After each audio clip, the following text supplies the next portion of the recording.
Brent Metcalf. Honor to have you back on the podcast, my friend. How are you? I'm doing good. Doing good. How are you? Doing well. I'm excited to have you back. I was looking, it was in like episode 70, 68, somewhere in there last time we had John. And, we're coming up on 5 years and, football season's here. So wrestling's right around the corner. Man, give us your thoughts on the upcoming season. How are you feeling about it? I'm excited that for us in particular, we've got what I would say a lot of unknowns. We've got some young guys that are going to be stepping in the lineup. We've got some changes that are going to be happening, like guys moving weight classes. So even the guys that maybe you knew what you had, you want to see how it kind of works with them bumping up a weight class. So I'm excited. I mean, I think as a culture and as a room, we're really moving in the right direction. So that's really exciting to me. And then, like I said, just to see, our hope is that I'm not sure how many we got, but let's just call it 3 or 4 weight classes. We've got them moving, guys moving weights, that they feel big and they feel strong, and that it just adds to all the work and where they're already at, Oh. Yeah, I can't believe it's been 7 years since you've been there. Does that seem like a fast 7 or is it a long 7? A fast 7, a very fast 7 for sure. I think every time I'll meet somebody new, like this weekend football games, and like, oh, how long you been there? I'll say 7, going on 7 seasons. They're like, no, but yeah, it's been 7. Dang, that's crazy. And so just for folks who aren't in Cyclone Nation, you came in, Zadok left, you came in, and so you're there with St. John, you're there with the great Kevin Dresser, obviously, and yeah, it's been awesome to see you guys building. You have so many fun names coming in. I'm a huge fan of Chitta myself, but Swiderski last year was one. So what do you make of this new era we're in with transfers and I guess it's an opportunity, but do you think it's overall plus or what? What are your thoughts? I think I'm gonna quote Coach Dresser here. His attitude is, a lot of people complain about it, bitch and moan, but the reality is that it is what it is. And never in the history of our sport have the greatest athletes been able to get paid for what they do, right? And especially, in college. So we can complain about it or we can embrace it. And that's kind of the mantra that we've taken is let's embrace it. Let's go do what we can to make sure that our guys have the opportunity to receive NIL if it's possible for them. So that's kind of how we're marching, and it's been good. And I think that's been a good way to look at it because for sure it's out there, it's there, it's not going anywhere, the best that any of us can tell. So I generally believe it's a positive thing too, Yeah. Unfortunately in our sport, once you graduate college, there's not really a professional avenue, like your best case scenario is go win the Olympics. That's a tiny little fraction of guys. Tiny fraction. Yeah. That ain't easy to do. I tried. All right. No. So, to me, it's a positive just for our sport and the guys in the sport that put a lot of work into it. That now they do have an opportunity to make some money, when their name is in and when they're at their highest peak and kind of in their careers, So. And you did an interview with a good friend of our stalemates this summer, and you talked about the most you ever made in wrestling was 12,000 from a tournament in Azerbaijan. Yeah. And I just thought that was interesting because that's a nice piece of change, but I don't know if that was the norm or not. No, would have been like mind blowing. That was okay. Just like, this is amazing. This is awesome. Like I came home and I didn't throw a party, but I came home feeling like I was ready to throw a party, Right, right. Yeah, I mean, obviously times have changed too, but yeah, we were, and I don't know. It's funny if you go the generation before, I remember when I was coming up through, that my assistant coaches, like those guys that were pursuing the Olympics, they were assistant coaches or they had like jobs at Home Depot. Like, I remember meeting a lot of guys that I was like competing against, and I was young, so I'm a freshman. It's like they had to work, to make a living and then chase the Olympic dream, right? And then that kind of changed, as I graduated, where it's like, hey, we've got just enough money to like keep you afloat while you're chasing the Olympic dream. And then after I got out, it got kind of out of control a little bit where these guys were really making a bunch. No one's getting rich, but, really living a good, healthy life. And then we'll see how that changes, right? Because you've got almost only so much money that can be fundraised and put through a program. And obviously you introduce the college guys are going to be hitting into some of that, So with if your program, it's 50 grand. You're gonna spend 50 grand on your RTC guys, or are you gonna find a way to, help the college guys too? So I have a soft prediction that it's gonna hurt us in the long run. Yeah.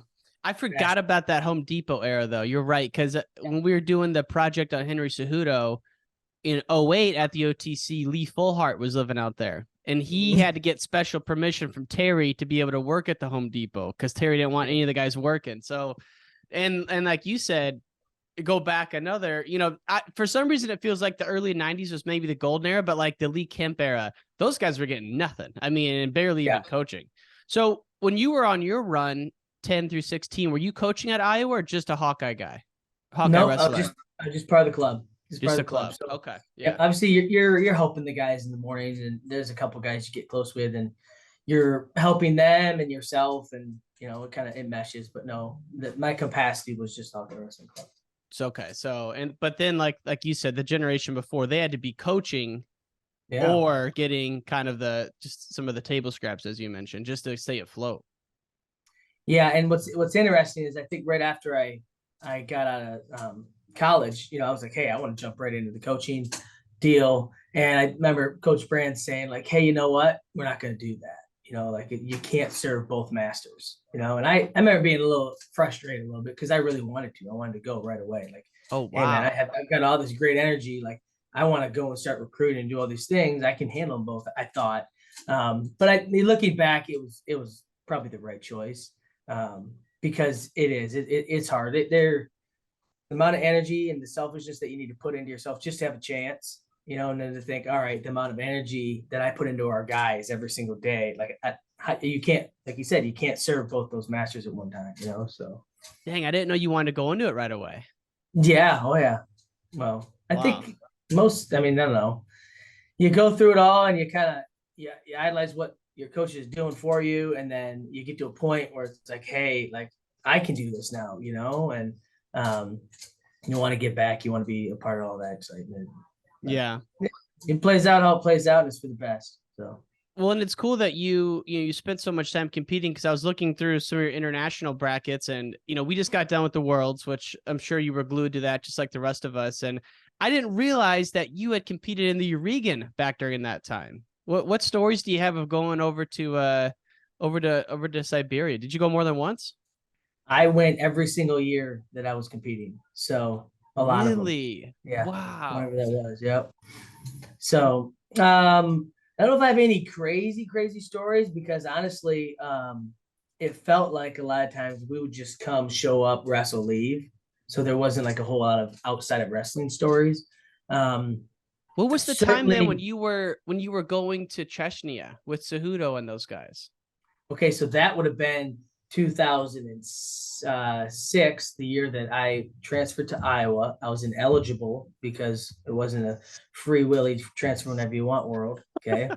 So I was ineligible. So fortunately during that time, Terry was the USA resident coach. The resident coach. Yep. So he was taking a group overseas, and I jumped in on that bandwagon. So that was amazing. That was, there's some good stories if you want to get into some of those. Oh yeah, let's get into it. Because that was June of 2006. Yeah, because Cejudo had just lost in the World Trials to Henson. And then he goes 2 weeks later. You guys go to some really tough dual meets in like late June. Yeah, it was pretty unbelievable. So it was my first international trip ever. I always tell people, like, when I went, I remember like there's no way to communicate to my family that like I was okay, right? So all there was that we were at the tournament, and there was like a Mac computer with a green screen, and this was, again, those were older than I even was. We had dial-up internet, we didn't have that. And I remember them like sitting us down and being like, all right, type in your message. I typed it in, and then they're like, okay, it's sent. I'm like, is it? To who? Yeah. There's a sentence on this green screen here, and you said it's good. So I don't know if it ever got sent. I never had to ask my parents if like, hey, did you get an email from me? So where'd you guys like land at? Where was the first stop? Oh gosh, I could not remember. I'm not going to be that guy that's going to be able to rip it out for you, but I do know we wrestled in country. We wrestled in a tournament first. that was not in Chechnya, wrestling a tournament first, and that was pretty profound because it was this outdoor arena with all this seating kind of inside, and there's people standing outside, not a single female. And I remember like come the finals, like one female showed up, and it was like the region's president's wife got to come, you know. So from again culturally, I'm just like a young kid. I'm like, what is this about, you know? So that was super tough. How that story went around was I lost.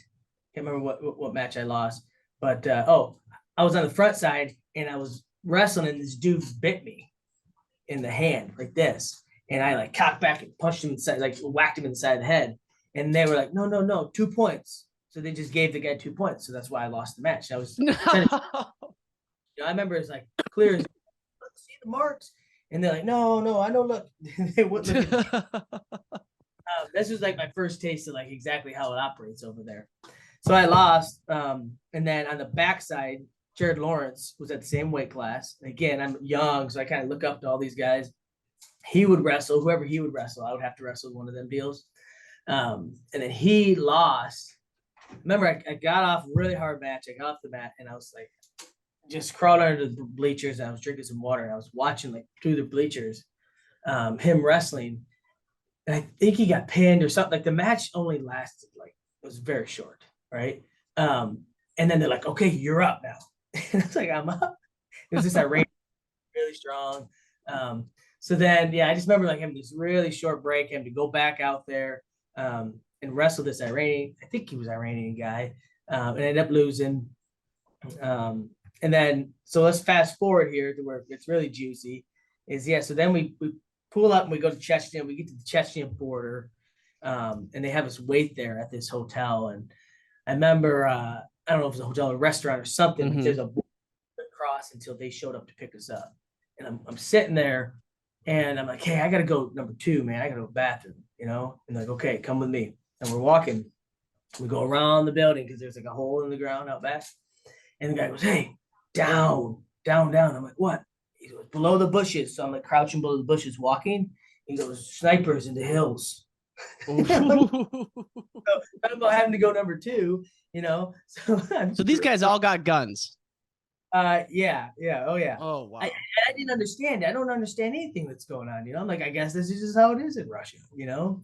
So yeah, they came to pick us up. There's some pictures that have circulated around. I don't have any of them, but it's pretty neat. Let's say our travel party was like 15 or whatever. They had like 15 black SUVs loaded with guns in the back, like automatic weapons and stuff. And they let us like play with them and take pictures with them. And we drove like 100+ miles an hour for like an hour and a half straight. And they had the barricade off, like military did. And again, I was like, I guess this is just how it is. Like I didn't understand the significance of what was going, and like, does that make sense? We get there and we're all, of course, like cut weight stuff, like getting ready to make for this duel. We show up and there's like this huge table of food, like in this like bare locker room that isn't a locker room, it's just a cement floor. And they're like, okay, you know, like we wrestle in 1 hour. And we're like, weigh-ins? They're like, no weigh-ins. So we're like, let's eat this food. So we show up, we eat the food on the table, and then I remember we wrestled the duels, and I wrestled Farnaev, who was a 2-time world champ. All right. And these were big moments for me. And Sahin, who ended up winning the Olympics from Turkey, are the 2 guys that, right? That's the dual meet. That's the dual meet. Yeah, well, yeah, those were the guys that I wrestled, right? And I remember as I was warming, because there's no weigh-ins, right? I remember being like, that guy was at the tournament I was just at, you know, a week or whatever long ago. And like, he was up like 2 weight classes. Like, what the heck, you know?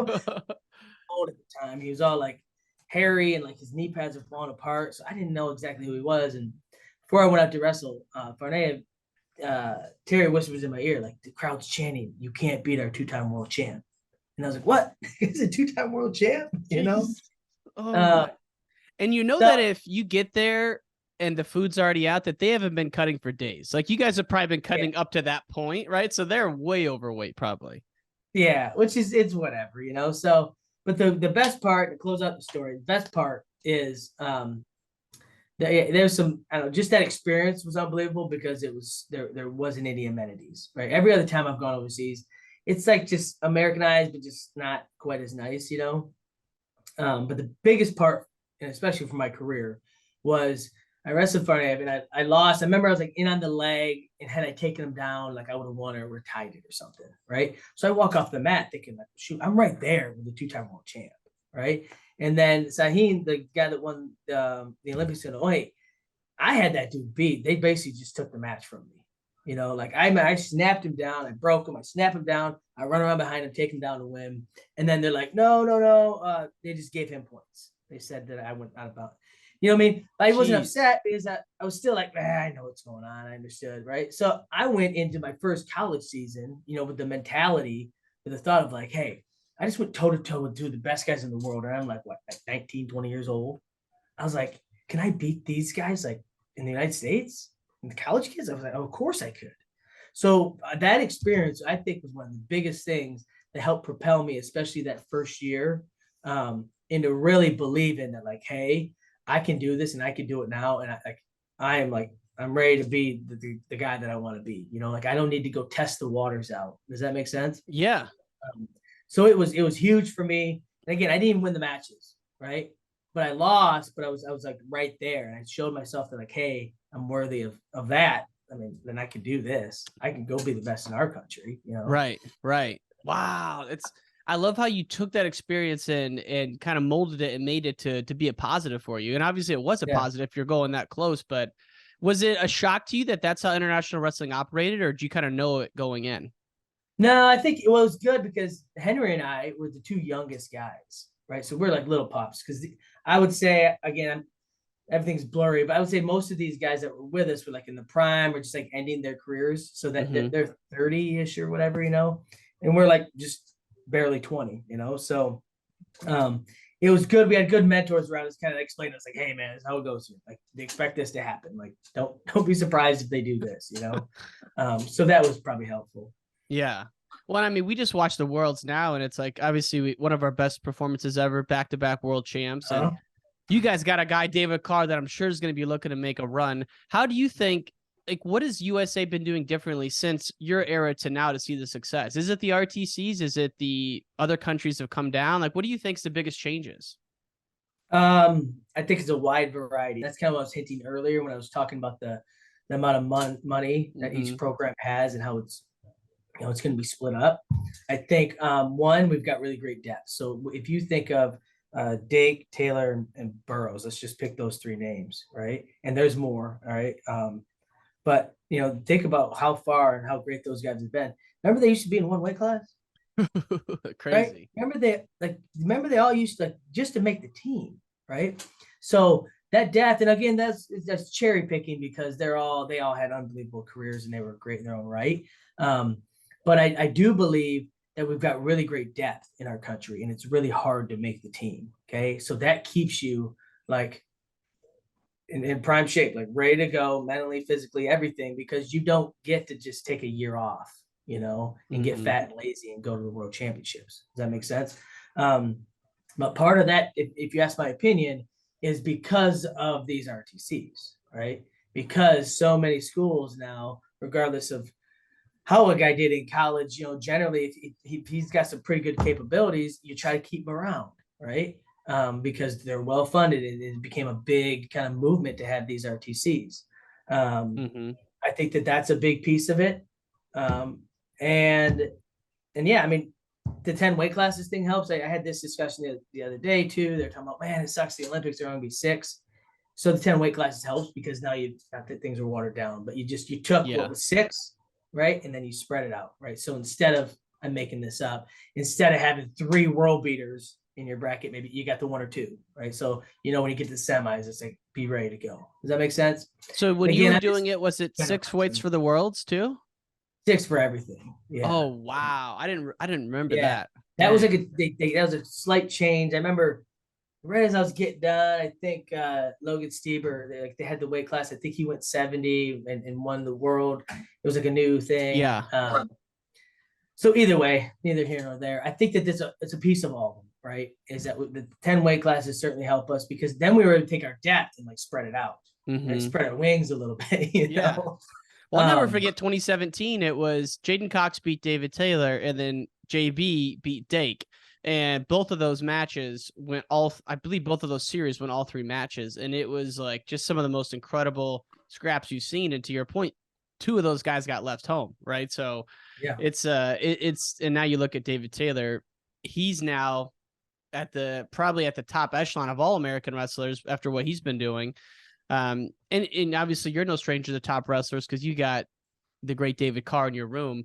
Let's focus on him before we wrap up here. I mean, we're witnessing one of the greatest careers in a long time for anyone from Iowa State, in wrestling for that matter. What were you feeling last year, NCAA finals, before the O'Toole match? What emotions are you feeling standing in the tunnel before that third match between Keegan and Carr? Oh, honestly, it was a bit of a mess, and I put it on us for sure. There's a lot of, well, and this is not an excuse. This is just how it ended up shaking out.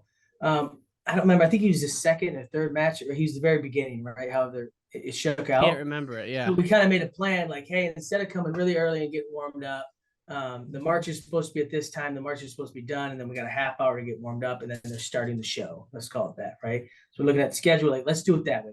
Instead of coming here an hour early, warming up, and then just like sitting around for an hour. That was our plan. Well, however it shook out, we got there March, and it was like we had to like quick warm up, like 10, 15 minutes. And then they're like, okay, you're on deck. We're rushing him over. He's back behind the tunnel. At that point, I'm feeling pretty good. All right, like we made it work, but I think he's relaxed and feeling good. And then, again, this is just a background story. No excuses here, okay? I asked the guy in the tunnel, I'm like, hey, what's our time? Like, how much gap between matches, right? He's like, you're going to have about 3 to 5 minutes. Like, sweet. Dave's like, hey, I'm going to run to the bathroom. He runs to the bathroom. Like, the minute he turns, he's like halfway down the hall, the guy opens the thing. It's time to go. Get him in here. And I was like, what are you talking about, dude? You just told me 3 to 5 minutes. So we're chasing him down the hall, like, hey, no bathroom, no bathroom. So it's like a bit of chaos. Oh, right? wow. He handled it well, like we got him squared up, like, hey, we got to drop it, we got to leave it, we got to go, right? So that's, if you want honesty, that's exactly how I felt. It was kind of rushed chaos, and it was not relaxed at all. It was not an ideal environment for him. And again, I'll put that on us, of not being aware, double, triple, quadruple checking of how things are going to go, so that this guy. So we've got a good plan for him, right? Do I think that affected him? No, I think that, I think there's maybe some other things going on, but at the end of the day, that kid's a great wrestler too, So he's amazing. Yeah, I mean, they're both. I mean, so the dual meet, your guys' schedule. You guys do not play around with your schedule. You guys got 4 dual meets in November, and then your last dual meet of the year is against Mizzou, which is a big dual meet, and that's what I'm thinking of last year when Carr and Keegan first got out there. And then the Big 12 finals, I mean, there's nothing more exciting than a pin in overtime. I mean, that was just absolutely insane. So I tip my hat to Carr and for you guys for making those matches happen, because it's amazing to watch. And let's just kind of wind down with this. And, we're looking at his last year. What about David Carr to you kind of speaks volumes to who he is as a wrestler and how he's able to be so successful? I think he's a great, and you can't even blow smoke when I say this, just a really great kid, a great kid to be around, in all facets. And by that, I mean, if you sat down next to him and met him, you're getting the real David Carr. He's really a really passionate, kind person. And then if you sat down and watched him train and compete, he works his butt off. Mm-hmm. He trains his tail off. It matters to him a lot. Again, really, really rare to have a kid that's that talented, that he's the hardest worker in your room. He's the guy that you'd let, take your daughter out on a date. I mean, he's got all those little intangibles, which is super cool to have as one of your team leaders, right? I mean, having a guy like that you could just continue to point to and say, hey, like, follow that path, man. It's going to work. We promise, Well, Dresser said that he's like popular amongst all the coaches. Like if they got a big recruit in town, they'll bring David over to do like a campus visit or something with like any of the sports. Yes, for sure. I mean, he's molded himself into, the biggest name on campus. Honestly, I think they did a thing last year, like the most influential social media accounts, and he's number one above every football player, basketball player, That's awesome. So again, speaks also for his kind of savviness and awareness of who he is and what he represents, and and he does a great job there too. So yeah, no, super lucky, super blessed. And it's fun. It's fun every time he steps on the mat to kind of see what sort of show gets put on, So, well, I and can't that's wait. the best way to be as a coach. You can sit down and just watch and eat popcorn. I mean, he's so fun to watch, and I can't wait until September 26th, Iowa at Iowa State. It's going to be one of the dual meets of the year. I'll be there, and November. Don't let people show up in September. That would be good. Did I say September? November 26th. Yes, right. No, good. So November 26th, Sunday after Thanksgiving. So, Coach, I'll come up and say hello. I'll be there. And thank you so much for your time this morning, man. It's good to catch up. Yeah, absolutely, man. You bet. Take care.